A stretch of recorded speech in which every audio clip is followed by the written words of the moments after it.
특별히 이 신약 배경사는 내용이 굉장히 많고 전쟁 이야기도 많아서 그런 전쟁 이야기 이런 것들은 좀 빼고 우리가 신약을 이해할 수 있는 배경적인 부분들 중심으로 해서 강의를 진행하도록 하겠습니다. 이제 모든 구약의 성경 말씀의 구약 성경의 강의가 끝났습니다. 그래서 신약이 배경이 되는 이제 역사를 살펴보고 이제 신약 성경을 들어갈 텐데 우리가 보통 이 시대를 신구약 중간기 시대라고 그렇게 부릅니다. 그런데 저희 한마을에서는 이 신구약 중간기에는 역사뿐만이 아니라 역사 속에서 하나님께서 일하신 일들이 있으십니다. 하나님 백성들 가운데 비록 불순종한 그런 역사들 가운데 있었지만 하나님께서는 그 가운데서도 하나님의 백성들을 세워나가시는 모습들 그리고 신약의 그 배경이 되어지는 모습들을 우리에게 보여주십니다. 그래서 우리는 신약의 배경사 그렇게로 이름을 바꿔서 살펴보도록 하겠습니다. 그래서 신약 배경사는 약 400여 년의 침묵기라고 그렇게 부릅니다. 이렇게 침묵기라고 부르는 이유는 유대 역사가인 요세푸스가 주전 5세기경에 바사왕 아닥사스다 통치 시대부터 확실한 선지자의 계승이 없었다라고 그렇게 기록함으로써 에스라, 느헤미야, 말라기 이후에 선지자 계승이 없었다라는 관점에 따라서 400년의 침묵기, 그러니까 선지자가 하나님께 선지자를 보내시지 않은 시기로 그렇게 하나님께서 침묵하신 시기로 그렇게 보고 그 이후로부터 이렇게 400년의 침묵기라고 부릅니다. 근데 이 기간에는 역사적으로 많은 변화들이 일어나게 되고 신약의 배경이 되어지는 유대인의 분파들, 뭐 성경 경전이 발전되어지는 구전 이야기들 이런 이야기들이 너무나 많이 있어서 우리 중요한 부분들을 중심으로 살펴보겠습니다. 먼저는 이제 신약의 배경사는 크게 분열 왕국 시대부터 로마 시대까지로 크게 세 부분으로 나눠 봅니다. 그래서 분열 왕국 시대와 포로 시대는 첫 번째인데 이때는 아수르 시대와 바벨론 시대로 주전 732년에서 539년 기간의 모습으로 이제 나누었고요. 그리고 두 번째는 포로 귀환과 헬라 시대로 주전 539년에서 142년 기간으로 이 시대에는 바사 페르시아 시대, 헬라 시대, 그리고 하스몬 왕조 시대 이렇게 살펴보도록 하겠습니다. 그리고 이 로마 시대는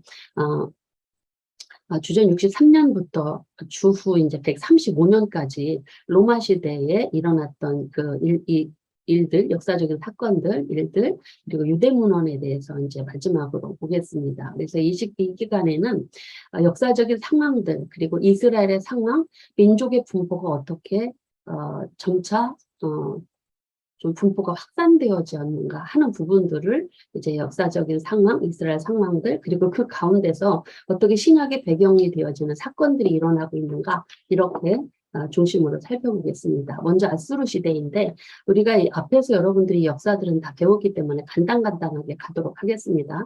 이 아수르 시대의 역사적인 배경은 바로 아람을 정복한 이 아수르가 제국의 형태로 그 중동 지역에 패권을 차지함으로 인하여 북이스라엘, 분열 왕국이었던 북이스라엘과 남유다에도 큰 영향을 끼치던 시대였었습니다. 그래서 이때는 이 아수르에 의해서 북이스라엘이 멸망을 하죠. 주전 722년에. 그리고 남유다는 그때 이제 히스기야, 아하스, 므낫세 시대의 그 속국으로 이제 있었던 시대였고, 그리고 이 아수르에 의해서 애굽이 점령을 당하던 시대였습니다. 그런데 이 아수르도 그 오래 가지 않고 바벨론 나부콜라살에 의해서 멸망하기까지 중동의 패권을 장악한 이야기의 그런 역사들을 가지고 있습니다. 그래서 그 역사적인 이 아수르 영토들을 보면은 여기 붉은색은 아수르 왕 중에 티글라빌레셀이라고 하는 그 왕이 다스리던 때 영토이고 여기 애굽 지역의 에사라돈 초록색은요, 에사라돈이 통치하던 시대 애굽 중부 지역까지 이렇게 정복했던 그 그림이고요. 그다음에 마지막 아수르에서 가장 강성하게 나라를 키웠던 아수르 파니팔이라고 하는 왕이 다스렸던 그 통치하던 시대의 영토는 바로 보라색으로 이렇게 표현이 되어져 있습니다. 그리고 이 아수르 제국이나 바벨론 제국이나 이 두 제국 간에 정복 전쟁에서 전쟁이 일어나게 되면 승리한 쪽에서 포로를 잡아가는 그런 정책들을 펴게 됩니다. 그래서 각 나라마다 포로 정책이 있는데 북이스라엘을 정복한 아수르의 포로 정책은 뭐였냐면 민족 분열 정책 그리고 종교를 분열시켜하는 그런 정책을 폈습니다. 이것은 순전히 자국의 이익을 위해서 그리고 반란을 방지하기 위한 목적이었습니다. 그래서 이 사마리아 지역을 북이스라엘을 정복한 아수르는 북이스라엘 백성들 전체를 통째로 일로 옮긴 게 아니라 인구 대비 한 10% 정도를 쓸모있는 기술자나 지식인들, 귀족들, 공족들을 이 아수르 지역에 데리고 갑니다. 그래서 오산 또는 한라 또는 앙메다라고 하는 이 지역에 이주를 시켜서 살게 했고 또 이 지역의 사람들을 이 사마리아 지역으로 이주시켜서 살게 해서 혼혈민족으로 만들어버리는 그래서 이제 이런 반란이나 이런 일들이 일어나지 않고 또 이렇게 좋은 인재들을 데려다가 자국의 이익을 위해서 사용할 수 있는 그런 정책들을 폈다라고 할 수가 있습니다. 그래서 우리가 포로 귀환 에스라서에 보면은 구다인들도 이제 이주한 사람으로 그렇게 나타나고 있는데 이 구다인이라고 하는 사람들이 아마도 아수르 지역에서 유대인들과 함께 살면서 이제 포로 귀환 때 같이 온 사람들로 이렇게 구다 지역에서 이 사마리아로 오게 되어진 사람들인데 그래서 나중에 구다인들을 유대인들의 입장에서는요 구다 지역에서 온 사람들을 이방인 취급하고 멸시를 했었습니다. 왜냐하면 이 사마리아인들은 이런 식으로 이런 역사적인 배경 아래서 민족이 피가 정통 이스라엘 혈통이 아니다라는 이유로 남유다 사람들은 더러운 이방민족이라는 그런 멸시를 하게 되었죠. 그리고 사마리아 여인들은 특히 부정한 여인으로 매도를 해버렸습니다. 그래서 그들과 닿는 음식, 음료, 그들과 함께 하지도 않았는데 신약 성경에 등장하고 있는 유대인들은 그래서 대부분이 유다에서 북쪽의 갈릴리로 가려면 레반트 지역의 사마리아 지역 중앙 산지로 가지 않고요. 일부러 요단 동쪽길로 우회해서 올라가는 그런 일들이 있었고요. 근데 요한복음 4장에 보면 예수님께서는 사마리아 지역을 통과하시다가 야고보의 물에서 사마리아 부정한 여인을 만나셔서 복음을 전하셨고 예수 그리스도가 그리스도됨을 증거하셨고 그래서 사마리아 사람들이 예수님을 믿게 되고 구원받는 역사들이 일어났습니다. 그래서 유대인들은 사마리아인들과 관계를 막았지만 예수님을 통해서 혈통, 민족, 장소를 뛰어넘어서 구원받을 자들을 부르신 하나님의 은혜가 예수님을 통해서 이루어지는 것도 우리는 찾아볼 수가 있었습니다. 그리고 아수르 지역의 행정구역이 바뀌어지는데요. 이 아수르가 자신이 정복한 나라들의 행정구역을 특히 이 레반트 지역의 행정구역을 나누는데 특별히 서편 지역의 그 모습들을 좀 보시면은 갈릴리 서편 지역에 무깃도라고 하는 곳이 있는데 이 무깃도 지역을 갈릴리 서편 지역을 이 무깃도라고 하는 행정구역으로 바꿉니다.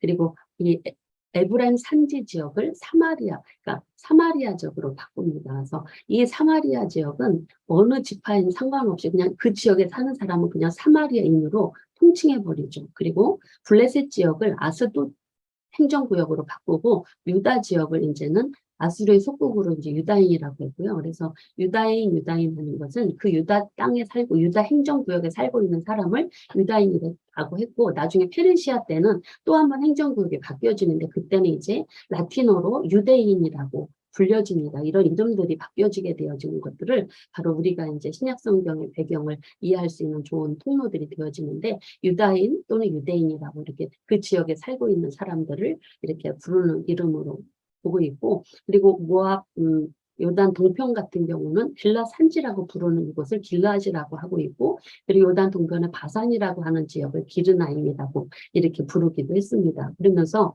이렇게 이제 이러한 이름들이 바벨론, 페르시아, 로마로 가면서 또 그대로 유지되어지기도 하고 나중에는 유다 지역의 사람 유다인은 유대인으로 이렇게 로마 라틴어에 의해서 바뀌어지는 이런 일들이 이때 일어나게 되었다고 할 수가 있습니다. 이때부터 그 행정구역 안에 살고 있는 사람을 그 구역상의 이름을 따라서 이렇게 사마리아인 유다인 이렇게 부르게 되었습니다. 그리고 이스라엘 상황을 보면 이스라엘 민족의 분포가 이제 살펴보겠는데 이 아수르 시대의 민족의 분포는 남유다와 북이스라엘로 우리가 이렇게 분열 왕국의 시대의 모습으로 나누어지게 볼 수가 있습니다. 근데 원래는 통일 왕국이었죠. 그러다가 이제 솔로몬 때 분열왕, 그 르호보암 때 솔로몬의 아들 르호보암 때 분열왕국이 되어지고, 그리고 아수르가 등장함으로 인해서 이 남유다와 북이스라엘의 인구가, 민족이 분포도가 이렇게 균형이 깨지게 되죠. 그게 바로 이제 아수르에 의해서 북이스라엘이 멸망을 당하고, 그리고 그곳에 이제 이방인들이 유입이 되고, 그러면서 북이스라엘 지역에는 이제 순수 유대 혈통이 있지 않고 혼혈인이 들어오게 되고요. 그리고 유다 지역에는 이제 그대로 하나님께서 주시는 그 모습들이 나타나죠. 그래서 이 아수르 지역에는 유다 멸망 이후에 남유다만 잔존하는 모습이 되어지고, 북이스라엘 지역에는 아까 말씀드렸듯이 이방인들이, 바벨론 지역의 이방인들이, 아수르 지역의 이방인들이 유입되어져서 이게 호남 민족이 이루어지는 그런 민족의 분포도를 가지고 있습니다. 그래서 이 민족의 분포도를 이렇게 나눌 수 있었던 것은 이 아수르에 의해서 이렇게 네 차례, 우리는 보통 세 차례라고 한다, 이렇게 네 차례 그 포로 정책들을 했기 때문입니다. 그리고 바벨론 그 시대를 좀 보면은요, 아수르를 정복한 바벨론입니다. 그래서 나부콜라살이라고 하는 왕에 의해서 그 아수르가 정복이 되어지고, 마지막 우리 다니엘서에 나오는 벨사살 왕까지 역사 속에 이제 바벨론 시대가 이루어지는데 609년에서 이제 539년입니다. 거의 100년이 채 100년이 되지 않는 약 87년 정도 되는 그 짧은 기간 동안 이 바벨론 제국의 영향은 엄청납니다. 그래서 그 사실을 살펴보도록, 역사적 상황과 이스라엘 상황을 중심으로 살펴보도록 하겠습니다. 역사적 상황은 이제 아수르가 왜 망하게 됐냐면, 어느 나라든지 문제가 있는 게 내부 혼란인 것 같습니다. 서로 왕위 계승을 두고 다투고 혼란이 일어나는 그 틈을 타서 이제 아수르의 속국으로 있었던 바벨론의 나부콜라살이 아수르에서 독립을 하고 결국 아수르를 정복해서 새로운 이 바벨론 제국이 등장하게 되어집니다. 그래서 중동의 패권을 그때부터 장악한 이 바벨론은 애국과 전쟁에서도 승리를 하고, 그리고 남유다도 멸망을 시키고, 느부갓네살에 의해서 왕에 의해서 남유다 백성들이 세 차례 걸려서 포로로 잡혀가는 이런 일들이 일어나게 되죠. 그래서 이 바벨론 제국에 의해서 남유다가 정복되고 1, 2, 3차로 포로로 잡혀감으로 인해서 그 민족의 분포도도 변화를 보게 되어집니다. 그래서 이 바벨론은 나중에 메대와 바사의 그 연합군의 그 고레스에 의해서 멸망을 당하게 되어지죠. 그래서 이 바벨론 제국의 지도가 이렇습니다. 그래서 바벨론 제국은 여기 애굽 중부 지역까지는 안 가고 이쪽 아라비아 사막까지 좀 그 지역이 좀 더 넓어지는 것들을 볼 수가 있습니다. 그리고 이 민족의 분포도를 좀 보면은, 이 민족의 분포도는 아까는 아수르 시대는 남유다와 북이스라엘로 나눠졌지 않습니까? 근데 이제 바벨론 시대는 점점 넓어지게 되죠. 왜냐하면 1, 2, 3차에 걸친 전쟁으로 인한 포로민들이 생겼고, 그리고 전쟁으로 인하여 흩어지는 디아스포라인들이 생겼기 때문입니다. 그래서 남유다 지역, 바벨론 지역, 북이스라엘 지역, 애굽 지역으로 이렇게 나눠서 이스라엘 민족의 분포도를 살펴볼 수가 있습니다. 먼저 남유다 지역에는요, 1, 2, 3차에 걸쳐서 이렇게 포로민들이 바벨론 지역으로 끌려감으로 인하여 이 남유다 지역에는 뭐만 남냐면 비천한 자들, 즉 포도원을 가꾸고 농사 지을 수 있는 그런 사람들만 남겨둡니다. 왜냐하면 1차 때는 왕족 귀족들인 다니엘과 세 친구가 갔고, 2차 때는 605년이죠. 그리고 597년에는 그 2차로 이제 에스겔과 제사장 계열 지도층이 2차로 끌려가게 되고, 그러면서 이제 지도층들이 다 1, 2차로 끌려가고 3차 때는 완전히 나라가 망하면서 일반 백성들도 바벨론에게 대항하지 않는 백성들은 포로로 끌려가게 되죠. 우리 남유다 지역에는 이렇게 비천한 자들, 포도원 지기들만 남아 있었다는 거.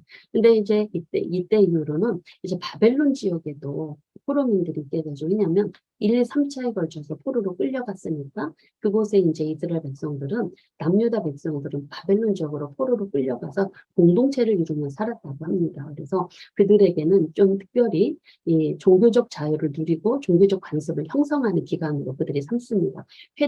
성전이 무너졌으니까 그들은 성전 대신 회당을 만들어 회당을 짓고 그 회당 중심으로 말씀을 낭독하고 예배를 했다고 합니다. 왜냐하면 이들이 포로로 끌려가서 말씀 연구를 하게 된 것은 자기 나라들이 막 남유다 하나님 백성이 망할 거라고 생각을 안 했는데 망했지 않습니까? 그래서 말씀을 들여다보니 정말 자신들이 하나님의 말씀을 불순종하고 우상숭배하는 죄를 범했던 것입니다. 그래서 철저히 말씀 중심으로 율법 중심으로 신앙의 모습들이 변화되어 가는 것들을 볼 수가 있습니다. 그래서 이때 회당을 중심으로 해서 말씀들이 필사되고 그리고 관리되고 예배 때 이제 이 말씀을 낭독하는 일들이 일어나는데 이때 서기관 그룹이 발전을 하게 되죠. 그래서 이 서기관들이 이때부터 회당 중심으로 활동을 하면서 이 남유다의 지도층으로 부상을 하게 되어집니다. 그래서 바벨론도 남유다를 정복하고 1, 2, 3차에 걸쳐서 포로로 끌려가는데 아수르에서는요, 이 사마리아에서 데려간 백성들을 막 흩어놓습니다. 악국과 이쪽 악메다와 이런 쪽으로. 근데 이 남유다 백성들 바벨론에서는 그발이라고 하는 지역으로 다 포로민들을 데려가서 그곳에서 이제 포로민들이 정착하면서 살게 되고 또 이 남유다 멸망을 하면서 애굽으로도 이렇게 피해서 이주한 사람들이 있었습니다. 그래서 이때부터 이제 바벨론 중심의 큰 공동체로 바벨론 공동체 그리고 또 이제 애굽 공동체로 두 번째 큰 애굽 공동체로 해서 디아스포라가 이제부터 이제 생기게 되어지죠. 물론 디아스포라는 이제 뭐 1차 때 아수르 때부터 시작되어진다고 하는데 구체적인 디아스포라가 이때부터 형성된다고 할 수가 있습니다. 그리고 이때 민족의 분포 북이스라엘 지역도 있었지만 여전히 여기는 아수르에 의해서 이 아수르의 이주 정책에서 호남 민족으로 형성을 했기 때문에 종교적 다신 사회로 이루어지는 모습으로 유지되고 있고 그리고 애굽 지역에도 공동체가 생겨지게 되죠. 그래서 아마 남유다가 멸망할 때 상당수의 유대인들이 그 애굽으로 내려가서 거주했다고 하고 또 무역이나 용병 이런 것들 때문에 이제 이주해 간 사람들이 많았다고 합니다. 그래서 그리고 남유다 멸망할 때 예레미야를 데리고 그달랴가 바벨론 왕의 총독으로 세운 그달랴를 백성들이 암살을 하고 죽을까봐 또 도망을 애굽으로 가면서 백성들 중에 그 예레미야를 또 데리고 가는 일들이 있었지 않습니까? 그때도 이제 사람들이 내려가고 그리고 또 바벨론에서 애굽이 점령을 당하면서 바벨론 지역으로 포로로 잡혀가는 그런 사람들이 생겼다고 합니다. 이렇게 애굽 지역의 공동체도 생기게 되었다라는 것들. 그래서 이렇게 남유다 바벨론 시대에 이런 민족의 분포는 남유다에 일어난 그 나라의 멸망으로 인한 3차에 걸친 포로민들의 영향으로 디아스포라가 형성이 되고 디아스포라 공동체들이 세워지게 됐다. 근데 보통 우리는 3차라고 하는데 여기 그 예레미야 22장 30절에 보면은 느부갓네살 23년에도 745명이나 끌고 가는 기록이 있어요. 그래서 아마 4차로 이렇게 보고 있기도 합니다. 그리고 그래서 이제 이스라엘 민족 분포의 아수르와 이 바벨론 시대의 전체를 보면은 바벨론 남유다 백성들은 그발강가 사마리아적 북이스라엘 백성들은 고산 할라 악메다라고 하는 곳에 흩어져서 이렇게 바벨론 공동체를 세워나가는 모습들을 볼 수가 있습니다. 그래서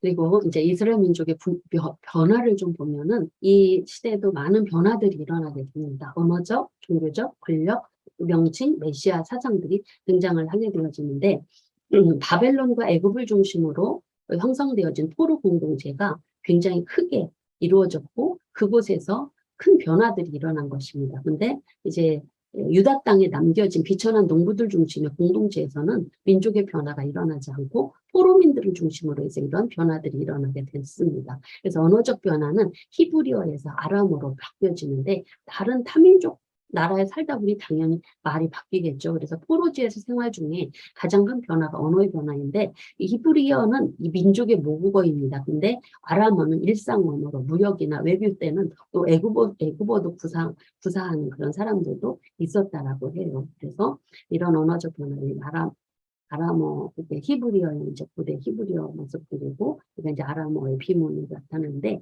그리고 종교적 변화를 보면 성전 중심이 회당 중심으로 바뀌어집니다. 성전이 무너짐으로 인해서 성전 제사가 불가능하니까 성전 중심의 제사 종교가 이제 회당 중심의 말씀 종교로 변화를 이루게 된 것입니다. 그래서 포로지에서도 이 유대인들은 종교적 자유를 누렸기 때문에 회당 중심으로 모여서 율법을 듣고 설교를 듣는 율법을 읽고 듣고 설교하는 그런 회당 형식의 예배가 드려졌었습니다. 그래서 이때 예배 회당에서 율법을 배우고 성경을 수집하고 그리고 하나의 경전들을 만들어가는 그런 기간들로 하게 되죠. 그래서 이때 이제 구전으로 제사장들을 통해서 전해지는 것들이 필요에 의해서 기록이 되어지고 필사가 되어지고 그래서 바벨론 사람들의 바벨론 공동체에 필요한 사람들에게 성경을 바벨론에서 기록한 게 이제 바벨론 사본이고 또 애국 공동체에 있는 사람들에게 필요해서 필사한 게 바로 알렉산드리아 사본으로 알려져 있습니다. 그래서 각자의 나라 언어로 이렇게 성경들이 필사되어지는 일들이 있었다. 그리고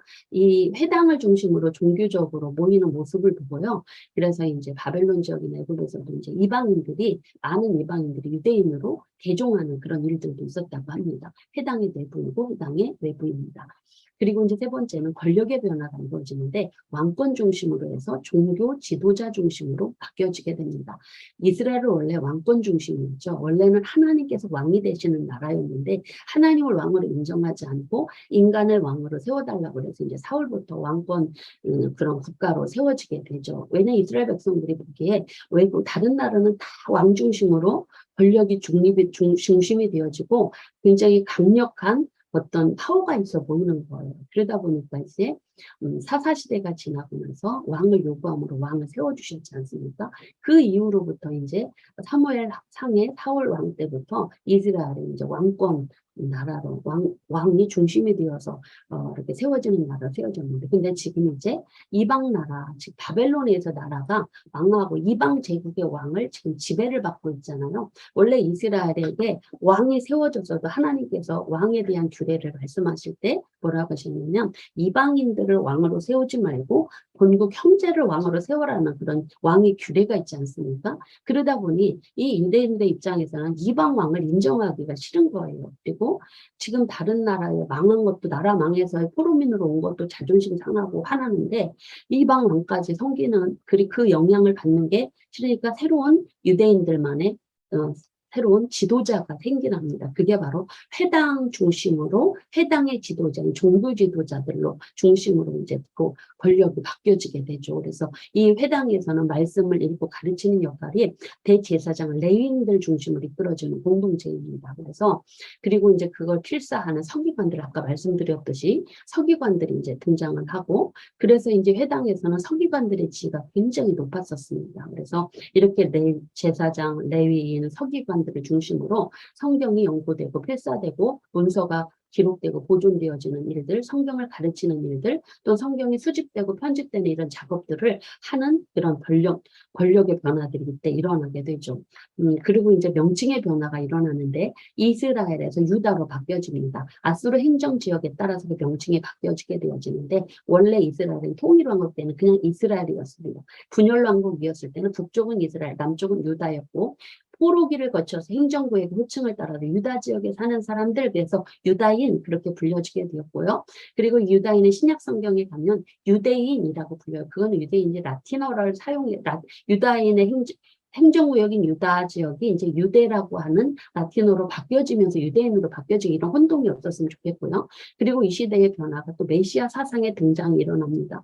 메시아 사상의 등장은 남유다가 멸망을 하고 생겨난 하나의 사상입니다. 왜냐하면 다윗의 후손으로 영원히 멸망치 않을 것 같았던 이 나라가 멸망을 당하게 되니 그들에게는 절망과 희망이 없었습니다. 그럴 때 하나님께서 다윗에게 주신 그 언약의 말씀들이 있지 않습니까? 사무엘하 그리고 역대하에도 나와 있는 그 사무엘의 17장에 나와 있는 영원한 언약을 주셨지 않습니까? 메시아의 약속. 그래서 그 메시아의 약속을 구체적으로 이 포로기 이후에 포로기 때는 구체화시켜서 이 포로민들이 너무 힘들고 어려우니까 장차 이스라엘을 회복할 다윗과 같이 이스라엘을 회복할 왕, 구원자 메시아의 약속이 주어지게 이런 사상들이 등장했고 포로민들이 이 메시아를 대망하는 기간이 이때였다고 할 수가 있습니다. 그리고 두 번째는 포로 귀환과 헬라 시대인데 이 이때는 굉장히 페르시아 시대입니다.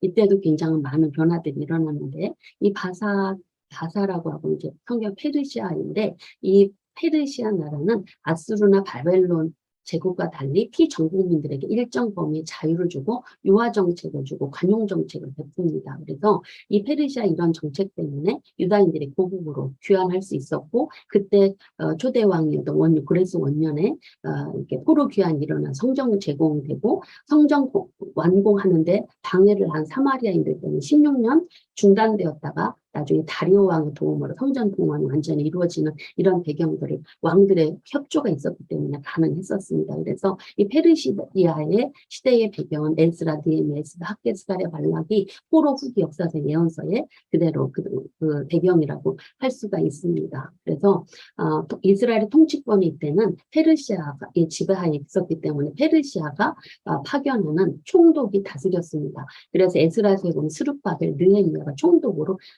12년 동안 파견해서 그 일을 보는 것들을 우리가 확인해 볼 수가 있었습니다. 그래서 고레스 원년회에서 포로 귀환령이 이 니프로라고 하는 곳인데 이곳에서 이제 그발이라고 하는 그발 강가에 모여있던 포로민들이 1차, 3차로 귀환을 하게 됩니다. 1차는 멀지만 안전한 길, 2차, 3차는 에스라와 느헤미야는 빠르지만 험한 길을 따라서 3차로 귀환하게 되어지죠. 그리고 나서 바사 시대도 행정구역이 좀 달라집니다. 아수르 시대보다 조금 달라지는데 이 무깃도라고 하는 그 지역을 갈릴리 지역으로 바꿉니다. 그리고 유다 지역은 예후드, 즉 여호와, 유일신 여호와를 섬기는 사람들이라는 뜻으로 예후로도 바뀌고 그리고 유다 남부 지역에 에돔의 잔류가 이쪽에 에돔이었는데 잔류들이 유다 남쪽에 광야 지역에 위치되어 있는 지역을 이렇게 행정구역을 했고 암몬이라고 하는 장소는 토비아스로 이렇게 바뀌어지고요. 에브라 산지였던 곳은 사마리아로 블레셋 평야가 있었던 곳은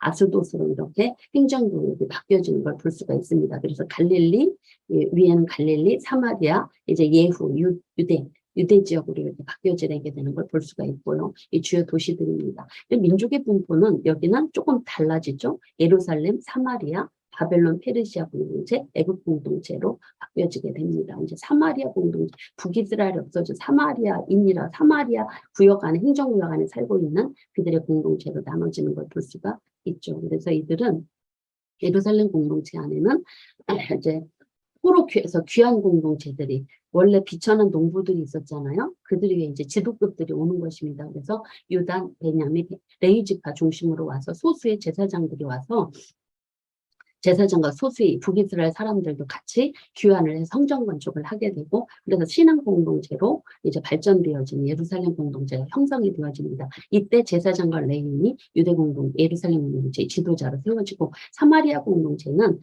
아수르의 포로 정책으로 인해서 혼한 민족으로 계속 유지되죠. 근데 이들이 이스라엘 민족을 자기네도 하나님을 섬긴다는 이유로 이스라엘 민족이라는 그런 이유를 들어서 이 귀환 공동체, 유대 귀환 공동체와 성전 건축에 있어서 이렇게 좀 갈등하는 일들이 일어나게 되고 바벨론 공동체는 귀환을 1차로 명령해 3차까지 귀환을 하지만 여전히 바벨론 지역에 많은 수의 유다인들이 남아 있었습니다. 그게 이제 우리가 에스더서를 통해서 이제 수산 지역에도 많은 유대인들이 살고 있는 것들을 우리는 확인해 볼 수가 있는 것. 그리고 이제 그래서 바벨론 공동체는 가장 큰 공동체고 애굽이 두 번째 큰 공동체 디아스포라 공동체에 두고 있다고 하고 그래서 애굽 공동체도 있는데 그래서 이제 아까 말씀드렸듯이 이렇게 애굽으로 내려간 사람들 중심으로 두 번째 큰 디아스포라 공동체를 이루었다.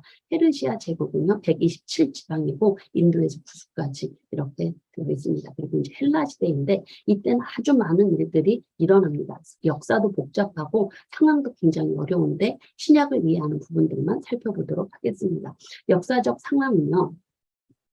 이 알렉산더 시대, 디아도코이 시대, 에피고노 시대, 톨레마이오스 시대, 왕조 시대, 셀로코스 왕조 시대로 나뉘어져요. 근데 이 바사는 헬라와의 전쟁에서 이제 제국 간의 반란으로 이제 국력이 약해져요. 전쟁을 많이 하다 보면 힘이 없잖아요. 그러다 보니 나중에 다리오 3세 때 마케도니아 알렉산드르에서 멸망을 당하게 된 이때가 이제 930 BC 331년인데 알렉산더는 종교적 자유를 피지 정복자에게 줘요. 그래서 그런데 문제는 뭐냐면 헬라 문화를 신봉자이기 때문에 정복자마다 헬라 문화를 장려하고 그래서 정복 국가들은 다 헬라화를 경험해야만 했었어요. 그래서 이 바사의 속국이었던 유대도 이제 헬라의 또 속국이 되어지잖아요. 그러다 보니 헬라 문화에 영향을 받을 수밖에 없었고 또 종교적 자유를 누리면서도 그 종교적 자유 속에서 제사장 레인 귀족들이 그 자리를 굉장히 보존해 나가는 그런 시기였습니다. 그런데 알렉산더가 죽은 다음에 이 헬라 시대가 이렇게 디아도코이 시대, 에피고노스 이렇게 네 시대로 바뀌어지는데요. 특히 이 디아도코이라고 하는 말은 후계자 계승제라는 뜻이에요. 디아도코이 시대는 알렉산더와 함께 싸움을 했던 그 장수들, 후계자들이 왕이 죽으니까는 그 나라를 서로가 나눠 가진 거예요. 그게 디아도코이 시대이고요. 에피고노 시대는 이 알렉산더 대왕의 함께했던 디아도코이 장수들의 그 후계자들, 그러니까 2세들이죠. 그들이 시대가 이제 에피고노 시대, 이 시대에 전쟁들이 많이 일어납니다. 그리고 프톨레마이오스 왕자는 이 에피고노이 시대, 2세들의 시대 중에 나온 애굽으로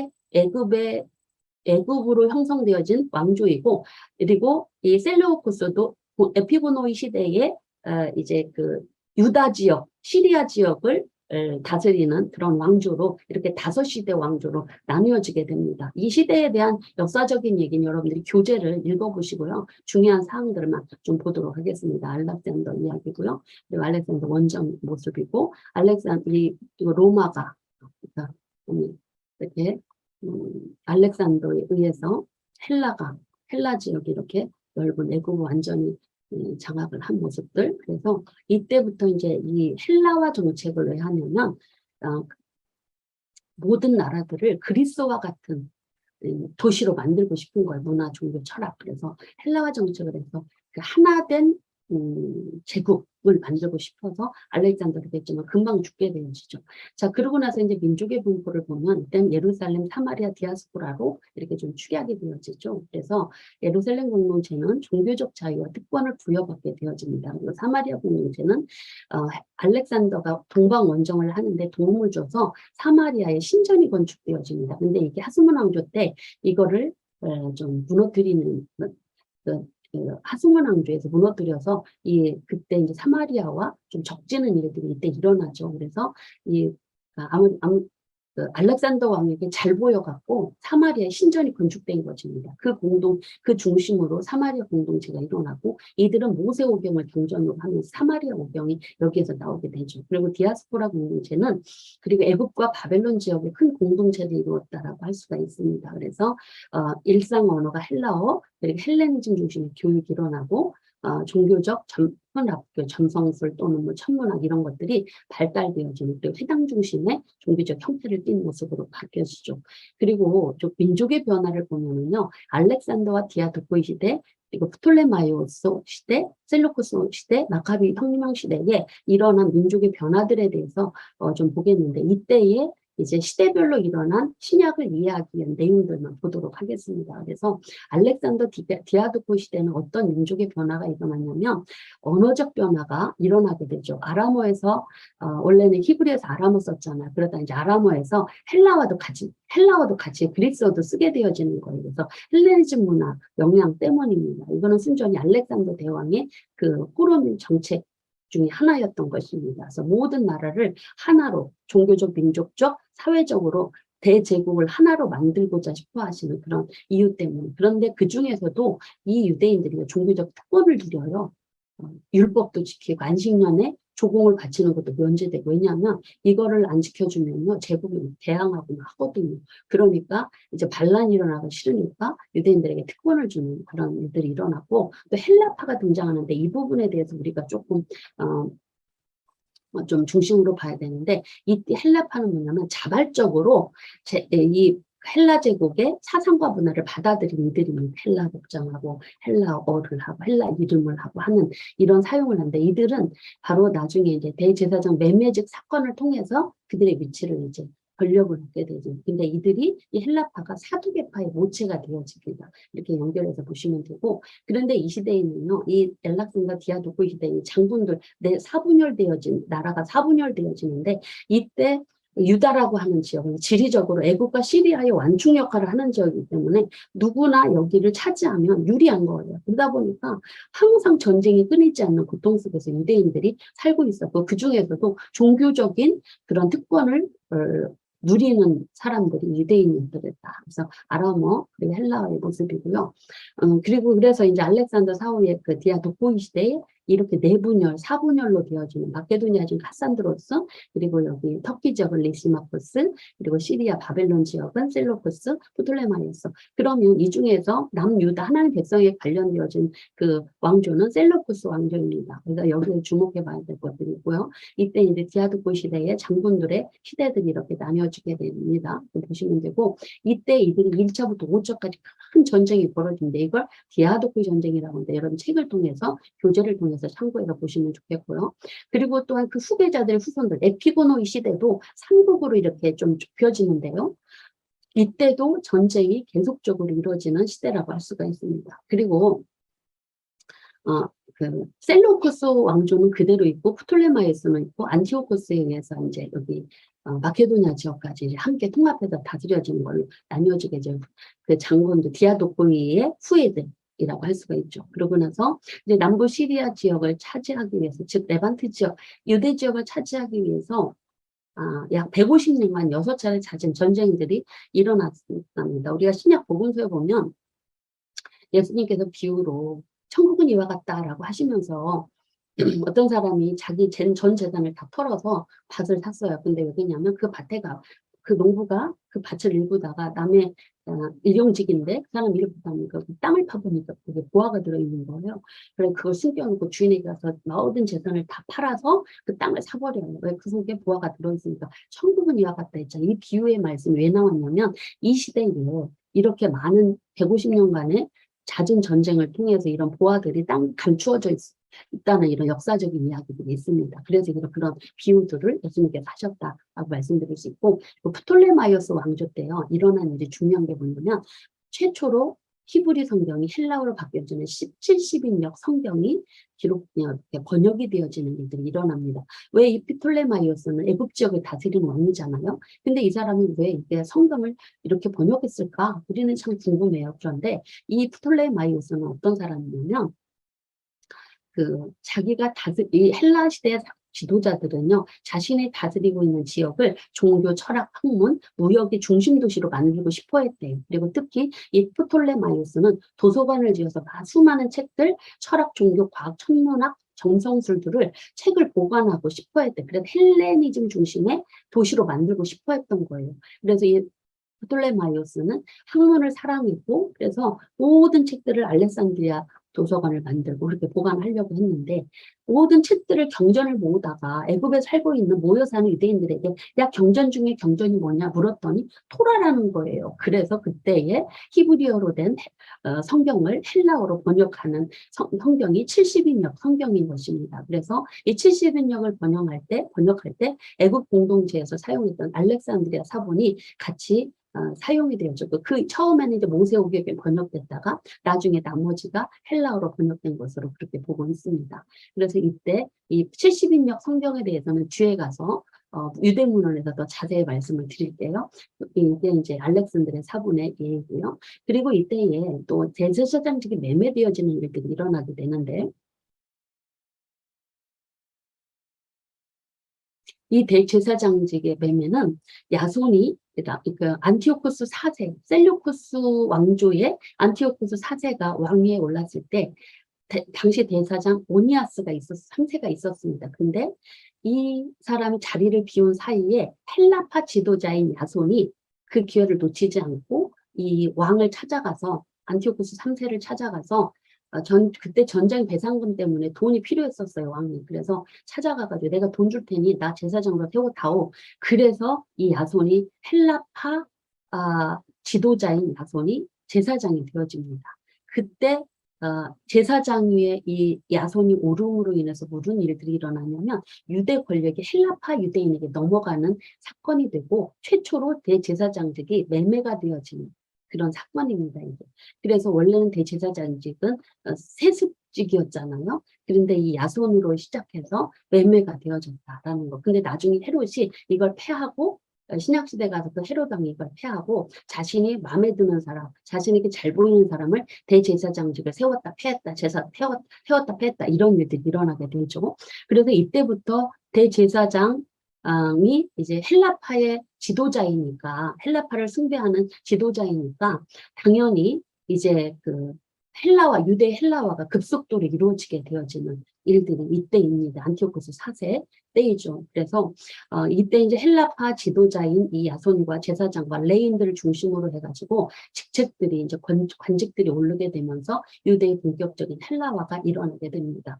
그래서 이때 왜냐하면 이 사람이 비록 돈 주고 제사장이 됐지만 이 사람이 사실은 대제사장의 계열의 대제사장의 그 계열에 있는 사람인 거예요. 그래서 사람들이 거부하지 않았고, 그런데 나중에 이 사람이 너무너무 심각하게 율법을 없애고 제도를 없애고 거부하는 새로운 생활 양식들을 도입을 해요. 그래서 유대 사회에서 막 분열이 나는 거예요. 너무 많은 변화들이 이런 성경을 다 배제하니까 막 헬라식 경기장 만들고 헬라문의 청년들을 매료시키는 이런 일들을 하니까 유대 사회에서 막 분열이 일어나는 거예요. 그래서 헬라문화 이거 좋은 거다. 라고 하는 사람, 친헬라파. 이거 안 된다, 이방 문화이다, 배척하자, 반헬라파. 어지저지 못하는 갈방제 중도파. 이렇게 바뀌어지는 일들이 이때 일어나게 됩니다. 이 제사장직 매매 때문에. 그리고 유대교 탄압이 안티오코스 4세 때 일어나게 되는데 자신이 잠깐 애굽을 정복하러 갔다가 전사했다는 소문이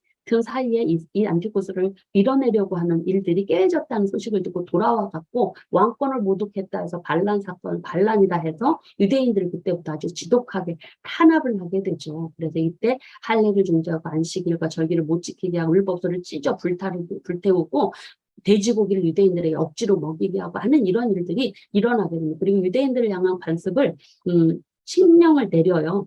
그래서 무거운 세금을 부과시킵니다. 그리고 전쟁에 필요한 물자들을 탈취하고 세금을 납부하지 못하면 사람들을 노예로 팔아버리고 때로는 막 사람들을 많은 사람을 죽이고 성을 불태우고 끔찍한 일들이 이때 벌어지게 되죠. 그래서 이러한 안티오코스 4세의 탄압에 반대해서 일어나는 신앙을 지키려고 했던 사람들이 하시디 사람들입니다. 신앙을 지키려고 율법의 울타리를 만든 사람 좋아요. 신앙을 지키기 위해서 경건하게 사는 이들이 좋아요. 근데 이들은 파벌과 종파가 아니고 경건운동의 한 일파입니다. 그래서 이 사람들은 바벨론 시대부터 있었다고 하는데 이 안티오코스 4세의 박해로 인하여서 경건하게 살려고 저항을 하게 되죠. 이 왕에게. 그런데 결국은 이들은 자신은 헬라 문화를 따르지 않고 그리고 온전히 자신들을 구별을 시키죠. 그래서 이 안티오코스 4세의 탄압에 의해서 이들은 뭐라고 생각하냐면 하나님의 죄악으로 우리를 진노하신 거야 하고 하면서 그 진노를 풀려면 우리가 빨리 율법을 준수해야 돼 하면서 그 율법을 문자적으로 해석하고 그걸 지키기 위해서 자신의 목숨부터 맡기지 않았대요. 그래서 이 사람들은 이 하시딘들은 이 안티오코스 4세의 헬라화 정책을 반대하면서 왕권에 도전하는 라고 생각하는 사람들을 막 이 안티오코스가 무참하게 죽였는데 하시딘 운동들은 다 이거 반대하는 거잖아요. 왕권 도전이잖아요. 헬라화 정책을 반대하니까. 근데 이들은요 그냥 그 저항하지도 않고 보복하지도 않고 하나님 뜻이라고 생각하고 내가 율법을 어길 바에 죽음을 택하리라 이렇게 하면서 죽었던 사람들 이렇게 하시딘 운동입니다. 이것도 우리가 좀 이해해야 될 부분들이고 그리고 그 구전율법에 대해서 우리가 좀 알아야 되는데 이 하시딘 운동의 핵심이 율법을 철저히 준수하는 거예요. 그래서 하나님의 말씀 속에서 하나님의 뜻을 율법 속에서 깨닫고 율법을 해석하는 거죠. 근데 그 자신들이 성서 해석이 정확하다는 걸 확신시키려고 이들은요 그 해석에 율법을 지키기로 서원하면서도 그거를 울타리를 쳤어요. 하나의 원칙을 세우는 데 있어서. 율법을 지키면 되는데 거기다가 보충적인 것들을 쌓아서 자기네들이 못 지켜도 뭔가 어느 정도 좀 보완이 될 수 있는 그런 방법들을 규정들을 만들었다는 거예요. 그것이 바로 이제 하시딘들이 전하는 구전율법인데 이게 왜 문제냐면 처음에 그래서 유대인들은 너무 생소해서 이거 뭐야 회당에서 가르치지 않았어요. 신적 권위도 인정하지 않았죠. 근데 나중에 이 하시딘 운동을 했던 제사장과 레인들이요. 이걸 신적 권위, 이 구전율법에도 신적 권위를 만들기 위해서 거짓말을 해요. 하나님께서 신의 산에서 모세를 통해서 율법을 두 가지를 주셨다. 하나는 성분율법, 모세오경이죠. 하나는 그리고 하나는 아론 아론 계열의 대제사장들에게만 암기되도록 주어진 구전율법이 있다. 이거는 기록을 금했다라고 하면서 자기네들만 소유하고 있다라는 이런 거짓 이야기를 해요. 근데 이것을 나중에 제사장들이 비밀리 갖고 있다가 안티오코스 4세와 그리고 헬라파에서 흔들릴 위기에 오자 이거를 일반인들에게 막 공개하면서 명분을 타요. 그래서 결국은 하시딘 운동을 주도했던 이 제사장 레인들이 이걸 일반 유대인들에게 전파함으로 인하여 구전율법이 신적 권위를 인정받아요. 근데 이 구전율법들이 바로 뭐냐면 여기 나타나는 모습들이죠. 이제 대사장 모습들인데 우리가 뭐 고르반 이런 거, 이삭 자르는 거, 먹기 전에 손 씻는 거, 이런 것들이 다 구전율법이에요. 그리고 탈무드나 미시나 구전율법 이런 것들이 다 구전율법이에요. 그래서 구전율법은 탈무드, 뭐 미시나 이런 것들인데 이런 것들이 사실은 성경에 울타리를 치는 거라서 거짓말로 나타나는 것은 사실은 좀 우리가 좀 탈무드도 많이 번역이 되어서 나왔지만 그냥 교훈용어로는 삼아도 우리가 정전으로 삼기는 조금 부족한 것들이라고 보시면 되겠고 그리고 마카비 혁명 시대에 일어났던 일들은요. 이 마따디아나 다른 것들은 여러분들이 조금 책을 읽어보시고 한우카 절기를 먼저 이것만 설명드릴게요. 그래서 한우카 절기는 안티오코스 4세 헬라화 정책에 유대인들이 막 저항을 많이 불러일으켜요. 그러고 나서 주전 167년에 제사장 마따디아가 반란을 일으켜서 그 아들 유다가 마카비라고 하는 별명을 가진 유다가 조직적으로 독립투쟁을 해서 셀레우쿠스 왕조를 유대에서 몰아내요. 그 성전을 탈환하고 재봉헌을 하죠. 이 성전 재봉헌 절기를 한우카 절기, 요한복음 10장 22절에 수전절 절기라고 나옵니다. 그와 관련되어 있다는 것만 이 마카비 운동, 독립운동과 관계되어진 그런 절기이다. 유대인들은 신약시대에도 이걸 지켰다. 이걸 보시면 되겠고 마따디아의 여기 아론의 후손 마따디아의 세 번째 아들이 망치와 같이 치명적이다. 유다 활동이 너무 그래서 그를 마카비라고 이렇게 별명을 붙여서 마카비 운동으로 붙였습니다. 그런데 이후에 다시 이제 시리아의 예루살렘 바뀌어지고 이렇게 뺏겨지고 그리고 하스몬 왕조는 주전 142년에서 63년까지 이렇게 100여 년 정도 독립 국가를 유지한 그런 시대입니다. 이 중에서 중요한 것들만 좀 살펴보면 이때도 중요한 일들이 있는데 민족의 변화 중에서 재판, 사내들인 그리고 유대지파 그리고 바리새파와 사두개파의 갈등들 이런 것들을 좀 중심으로 좀 보겠습니다.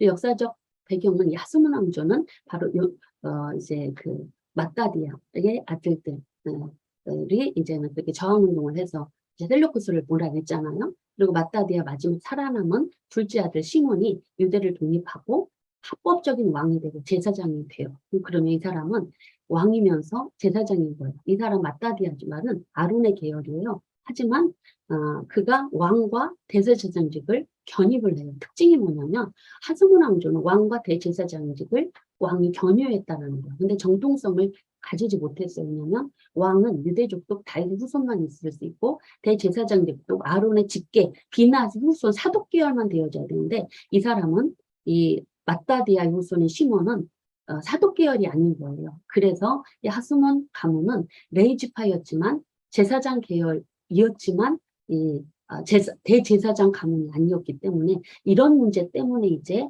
그 대제사장직을 임명하고 막 또 세습을 해야 될 것인가 이런 일들이 막 일어나게 되죠. 그래서 이런 것들이 이제 이러한 대제사장직을 하스몬 왕조가 겸임을 하면서 비난과 분쟁의 요인들이 되어지는 특징들을 가지게 되어집니다. 그리고 이제 이때 정복 사업들을 하게 되고요. 그리고 중요한 게 우리가 신약 성경에도 나오는 재판기구 산헤드린이라고 하는 그런 기구에 대해서 좀 살펴보면 산헤드린이라고 하는 말은 모여앉는다. 유대의 재판기구입니다. 이 산헤드린과 대산헤드린으로 나뉘어지는데 정식으로 이 산헤드린을 명칭을 사용하는 게 하스몬 왕조 때 시작했다 그래요. 그리고 이 산헤드린은 일반 지방 도시에 있는 그런 어, 지방 법원 역할하는 곳이에요. 그리고 대사내들이는 이제 예루살렘에 있는 최종 의결 기관이죠. 그래서 지방 법원인 사내들이는 23명 정도 공회의원으로 있고 레위인 재산은 귀족 중심으로 되어 있는데 율법이나 이 재판을 이제 해석하는 그런 곳으로 되어 있죠. 그리고 사내들인 공의, 그리고 이 사내들이는 대사내들인 공의 하위에 속해요. 그러다 보니까 최종적인 판결은 사내들인에서부터 하고 예루살렘에 있는 대사내들인에서 공의에서만 할 수가 있습니다. 그리고 대사내들인이 공의에서는 그래서 유대 최고 재판기구 이곳에서 사형까지도 언도할 수 있는, 그래서 예수님께서 이제 그 사실들을 예수님께서 이제 사내들인 공의에서, 그리고 또한 예수님의 제자들이 이 사내들인 공의에서 그게 죄냐 아니냐 이런 회의들이 바울 시대에도 있었던 것을 우리가 볼 수가 있죠. 그래서 이 대사내들인 공의는 대제사장을 의장으로 하고 한 명의 제사장이 부의장을 맡고 69명의 공회의원이 되죠. 예수님의 시신을 안장시켰던 요셉, 아리마대 요셉 하는 사람들, 그리고 요한복음 3장에 서 찾아왔던 그 요셉, 아리마대 사람, 요셉, 이런 사람들이 이제 거기에 포함되어 있는 것들을 볼 수가 있고, 그래서 대사내들인 공회에는 낮에는 낮 동안 열렸고, 안식일과 유대절기에는 재판하지 않았다고 합니다.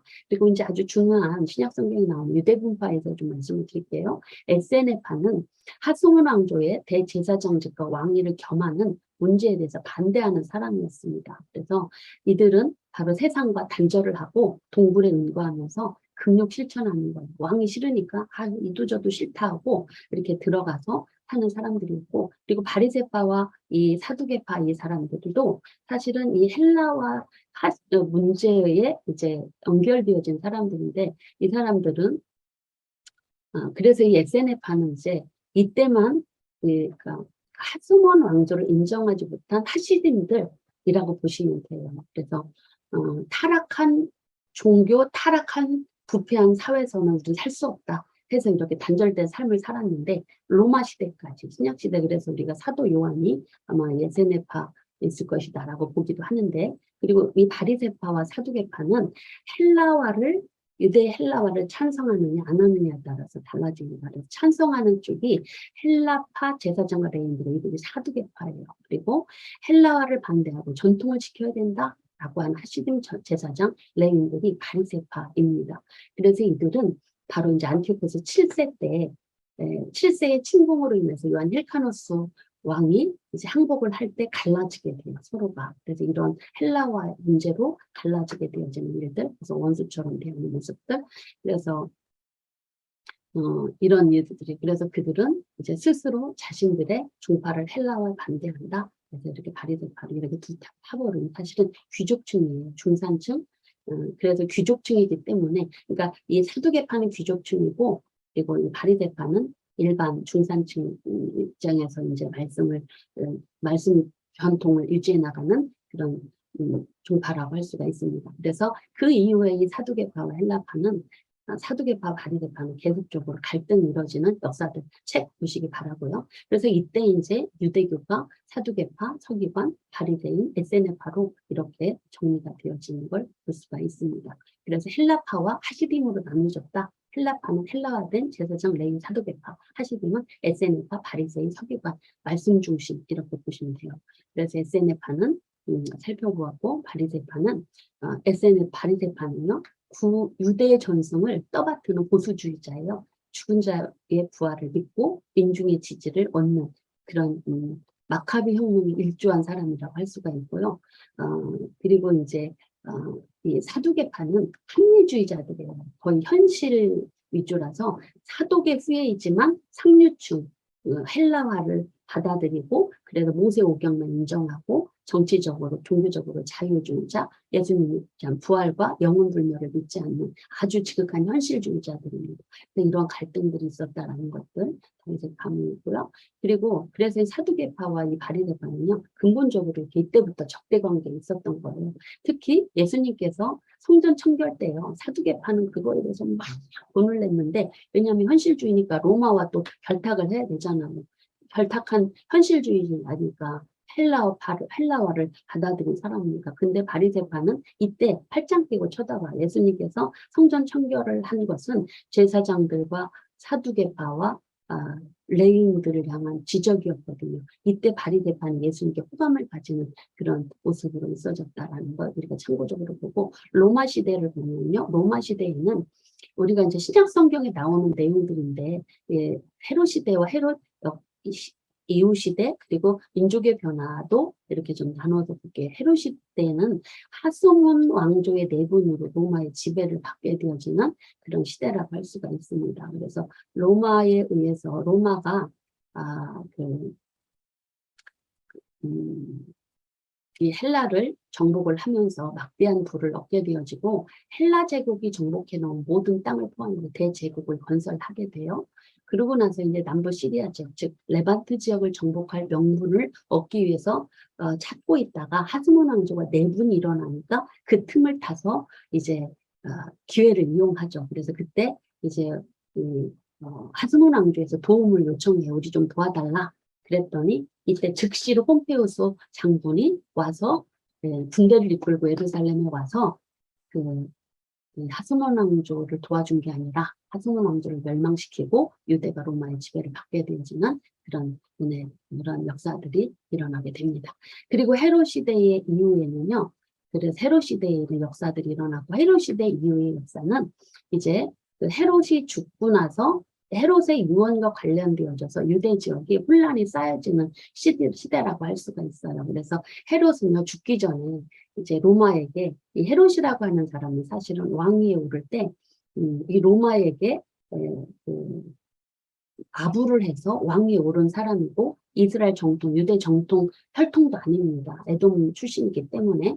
그래서 이 사람이 나중에 죽기 전에 자기 세 아들을 아켈라오, 안티파스, 빌립비제를 분봉왕으로 세우게 되어집니다. 이게 이제 나중에 유언처럼 세워놨다가, 유언장을 작성했다가 나중에 이것을 로마에 다스리는 총독, 파견으로 하는 총독의 허락을 얻어서 로마의 승인을 얻어서 이렇게 되어지게 되죠. 그래서 이 가운데 이제 이 유대 지역은, 레반트 지역은 헤롯의 세 아들에 의해서 이제 분봉왕으로 세워지게 됩니다. 원래는 로마의 총독이 세워지게 되어졌는데 이 헤롯 때문에 분봉왕으로 세워지게 되는 그런 일들이 일어나게 되고, 이때 이제 총독, 그러고 나서 이제 아켈라오가 폐위된 다음에 헤롯 지방과 이제 로마 총독이 그 이후에 이제 다스리게 되어진, 헤롯 이후에는 총독이 다스리게 되어지는, 그래서 우리가 빌라도 총독이 알고 있지 않습니까? 그러고 나서 총독 제임시에 많은 마찰들이 있다가 이제 유대 전쟁이 일어나고 마사다 함락으로 이제 유대가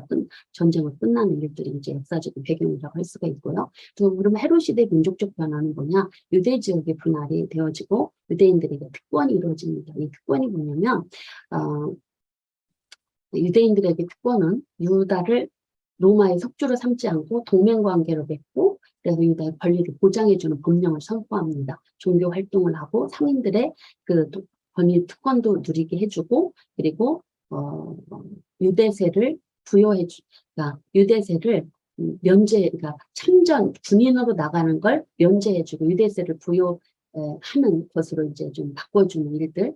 왜냐하면 헤롯이 있을 때는 헤롯이 친로마 성향이기 때문에 로마가 유대를 잘 봐줬다, 이런 시대라고 볼 수가 있습니다.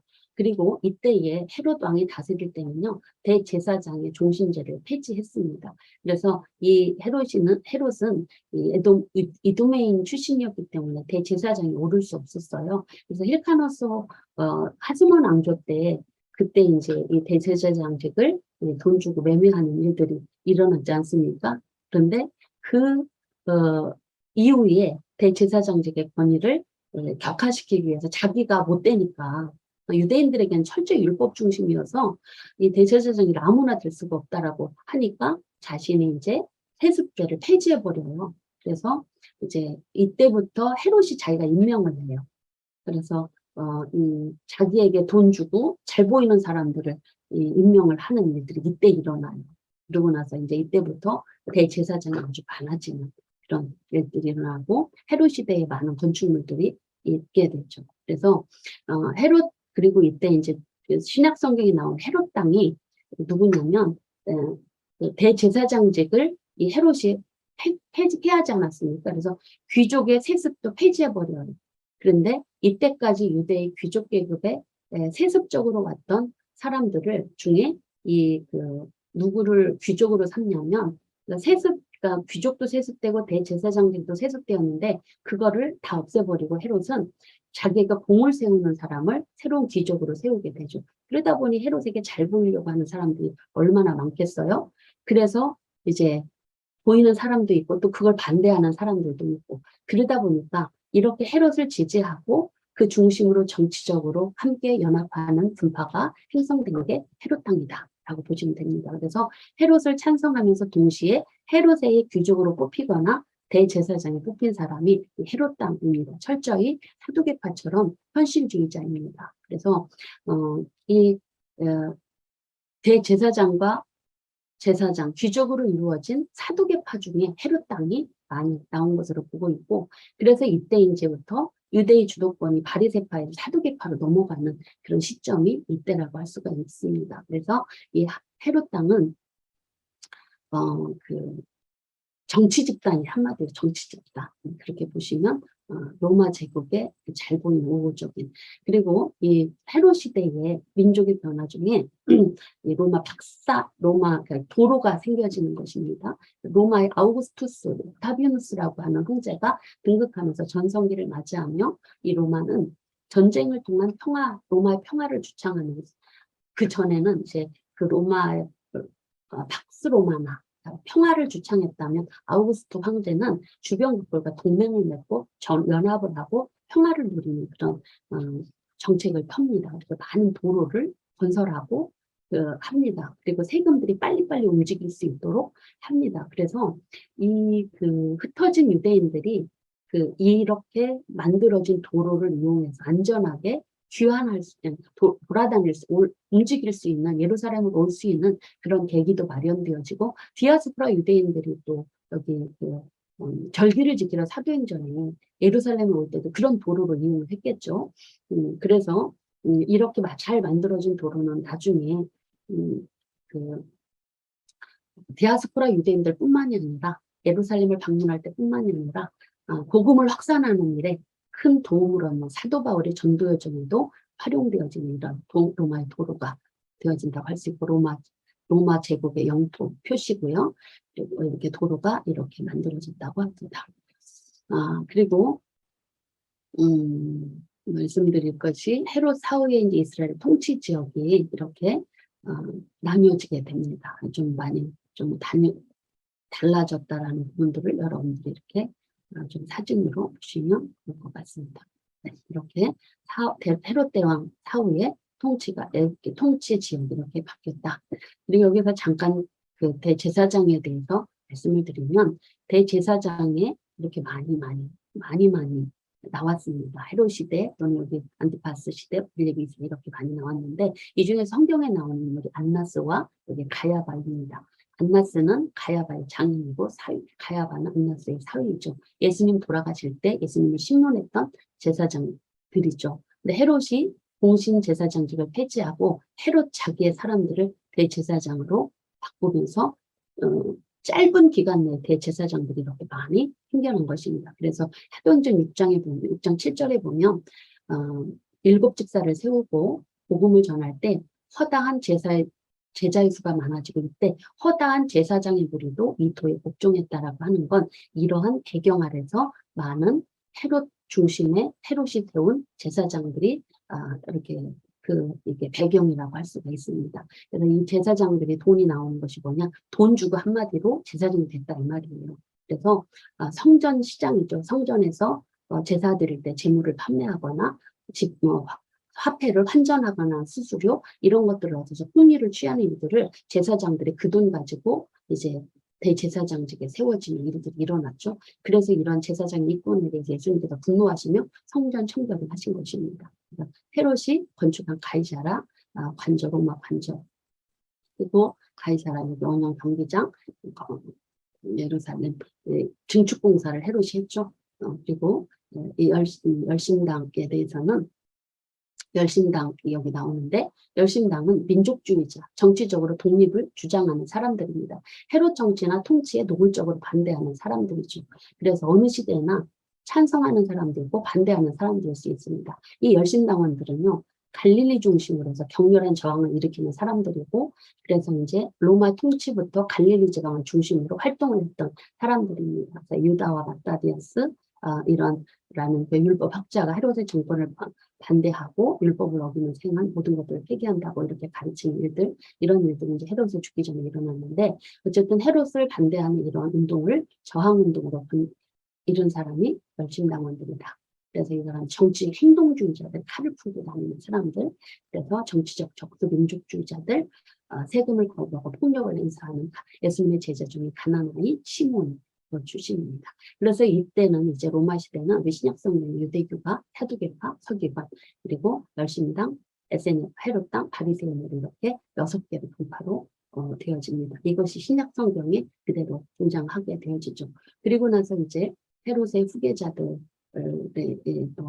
건축들 이런 것들 여러분들이 좀 참고로 보시고 유대문헌을 마지막으로 보도록 하겠습니다. 이 유대문헌은 이때에 이제 많이 형성되어진 문헌들인데 4회 4번 72년 외경 위증 구전율법들입니다. 중간사 이 신구약 배경사 시대에는 초기 일어났던 이런 일들은 우리 초기 기독교 그리스도교를 이해할 수 있는 문화적 배경, 사상적 배경을 알 수 있는 이 문헌들입니다. 그래서 이 문헌들을 통해서 유대교가 이방 종교와 교류를 어떻게 헬라어 과정을 통해서 그 고유한 것을 어떻게 지키려고 했는가를 찾을 수 있는 그런 중요한 문서들이라고 할 수가 있죠. 먼저 사본은요. 사해 두루마리라고도 하는데 1947년에 사해 동굴 부근에서 이 문헌들이 발견되면서 이제 그걸 쿰난 동굴이라고 하는 쿰난 공동체와 이제 그리스도 시대의 배경을 중심으로 해서 이제 인정하는 그런 계기가 되어지죠. 그래서 이 사해사본이 유대교와 기독교 연구하는 데 있어서 종교사적, 생활사적 중요한 연구자료로 사용되고 있다라고 하는 부분들, 이 쿰난 동굴의 모형입니다. 그리고 그 안에서 발견된 두루마리가 발견돼요. 그래서 사해사본에는요, 1951년 또 1952년, 60년에서 61년, 62년에 이렇게 많은 지역에서 뭐 요단강 절벽에서 엔게디에서 뭐 키르벳, 이르드에서 또는 와디다라에서 여러 곳에서 이 광야 지역에서 이런 사회 문서들이 사회사본들이 발견되었다라고 보시면 되고 이사야 두루마리, 쿰난 동굴에서 발견된 이런 두루마리입니다. 그리고 70인역은 이제 우리가 좀 자세히 말씀을 드리면 이 70인역은 프톨레마이오스 시대에 그 애굽을 다스렸던 프톨레마이오스가 알렉산드리아에서 히브리어로 된 성서를 당시 이제 공용어인 헬라어로 번역을 하는데 헬라어에 능통한 히브리 학자 72명이 모여서 번역을 했습니다. 그래서 이 72명인데 모였는데 왜 72명이라고 했냐면 유대인들은 관습에 따라서 식단위로 숫자를 이렇게 생략을 합니다. 그래서 72명이 모였지만 72역으로 그렇게 번역했다고 제목을 붙였던 것입니다. 그래서 이 70은 라틴어로 세프아진타 그리고 그걸 요약해서 로마 숫자로는 LXX로 표시해서 이렇게 오늘날도 많은 신약 성경을 그리고 성경을 이렇게 이해하는데 자료가 되어지죠. 이렇게 볼 수 있고요. 그리고 70인역의 모습입니다. 그리고 외경이 있는데 이 외경은 15세기의 종교적 문서들입니다. 외경은 감추어진 그리고 숨겨진이라고 하는 아포크리포스에서 나온 단어인데 이 말로 인하여서 사용하지 않는다라는 의미를 가지고 있다 그래요. 그래서 이 외경에는 어떤 문서들이 있냐면 이렇게 솔로몬의 지에서 집에서 토빗 그리고 유딧 에스드라서 1, 마카비 1, 2 그리고 바룩 에레미야 편지 에스드라서 2세 이서 그리고 에스더브록 아살의 기도 수산나 이야기 빈바용 문하세의 기도 이렇게 외경에 포함되어 있는 내용들입니다. 근데 이 외경의 모습은 사실은 우리 기독교 경전으로 인정하지 않지만 히브리 그러니까 카톨릭의 공동 번역 성격에는 이 외경이 들어가 있습니다. 말씀을 연구하는 우리들은 아마 이 외경이나 외경은 신앙으로 있는 게 아니라 역사적인 이야기들이 좀 이해되는 부분들이 많이 있기 때문에 읽을 필요는 한두 번 읽을 필요는 있겠다. 이해를 위해서 하겠습니다. 그리고 위경은 바로 이제 유대교가 어려운 시기에 그 정경이나 외경에서 제외되어진 그 제3의 책들을 이 위경이라고 하는데, 유대교가 어려운 시기에 교훈을 주거나 또는 경고를 하거나 위로의 목적으로 기록된 책이 이 위경이라고 합니다. 그래서 이 위경의 공통점이 기록자가 실제 자신의 이름을 밝히지 않고 구약의 인물들을 내세우고 있어서 이름에 기록자의 이름을 알 수가 없다라고 합니다. 그리고 기록 연대가 불분명하고 대부분의 위경들이 신약 성경의 유대적 배경을 이해할 수 있게 해주고 부활신앙, 천사론, 마귀론 등을 연구할 때 중요한 정보를 제공해 줍니다. 그리고 묵시문학의 성격을 이 위경 안에 담겨져 있기 때문에 이렇게 엄격한 예정론이 이 안에 담겨져 있다고 하기 때문에 성경을 연구하는 목회자들은 이렇게 좀 이해를 위해서 한 번씩 보는 것도 나쁘지 않겠다라는 생각을 하고, 그래서 그 종류가 이렇게 있습니다. 그리고 나서 이제 구전율법인데, 아까 구전율법에 대해서 말씀을 드렸지 않습니까? 하시딤에 의해서, 하스모낭조 때 하시딘들에 의해서 구전율법이 곳곳에서 전해졌습니다. 근데 문제가 되는 게 뭐냐? 구전율법 간의 해석이 다른 것도 있고 충돌되는 내용들이 있다는 것입니다. 근데 마카비 혁명 이후에 그래서 예루살렘은 하시딤 학교를 세워버렸다고 그래요. 그래서 그곳에서 이제 율법과 구전율법을 가르쳤는데, 이게 이제 대중화가 되다 보니까 일부 바리새파에서는 전통주의자들에서는 인정을 하지 않지만 이게 일반 백성들에게 딱 선포를 하니까, 그래서 이제 학교를 세워서 다른 구전과 율법되어진, 다른 그 율법과 구전율법과 충돌되어지는 구전율법들을 표준화한 작업들이 학교에서 합니다. 근데 이때 그 만들어진 구전율법이 엄청나게 율법과 함께 모세오경과 함께 유대교에 막강한 영향력을 끼쳤다고 그래요. 근데 이것이 예루살렘 학교가 이 70년에 예루살렘 멸망과 같이 폐쇄되었다고 그래요. 그러자 다시 구전율법 간에 혼돈이 일어나는 거예요. 그래서 그 구전율법을 책으로 기록하기를 결의를 해서 이제 기록을 했는데, 그것이 바로 뭐냐면 미시나, 게마라, 탈무드, 우리가 잘 알고 있는 내용들이죠. 이걸 정경처럼 보기는 조금 어렵다라고 우리는 이제 조금 교훈 면에서만 보지, 이런 종류들이 있고, 또 그 외에 구전 율법들이 이렇게 미시나, 또 토세프다, 바라이다, 미드라시, 할라카, 그리고 미드라시 학가다, 주고토, 이런 것들이 이렇게 있다라는 것입니다. 그래서 여기에 나와 있는 것들은 법에 관련해서, 예배에 관련해서, 그리고 시브리 성경 순서에 관계없이 율법을 가르치고 있는 내용들이라고 할 수가 있습니다. 자, 이것으로 이 신약 배경사를 보겠는데, 이 신약 배경사는 이 말라기 시대 이후에 말라기 시대 이후에 마태복음 사이에 이런 400년 역사 속에서도 하나님께서 일하시는 모습들을 만나볼 수가 있습니다. 이러한 성경이 없었다, 이러한 시대가 없었다면 신약 성경을 이해하기가 조금 어려웠을 것으로 여겨집니다. 그래서 이 시대에는 이스라엘 사람들이 어떻게 디아스포라가 되었는가, 해당이 어떻게 만들어졌고, 그리고 서기관이, 바리새파가, 그리고 사두개파가, 헤롯 땅이, 열심당원들이 어떻게 이루어졌는가 하는 부분들, 사내들인 공예가 왜 이루어졌는가, 이스라엘의 왜 공동체의 가장 지도자가, 왜 종교 지도자들이 그들의 지도자가 되었는가, 왜 대제사장직이 세습되다가 매매되었는가, 이러한 여러 문제들에 대해서 해답을 주는 내용들입니다. 헬라와 유익과 더불어 이러한 모든 문제들이 일어나게 되어지는데, 특히 유대교의 분파를 기원을 할 수 있는 신약 배경사입니다. 이 신약 배경사를 통해서 신약 성경을 바르게 알고 하나님의 마음을 깨달아서 우리 모두 잘 믿음을 지키고 주신 사명을 잘 감당하는 우리 모두가 되기를 소망하며 이 신약 배경사를 마치겠습니다.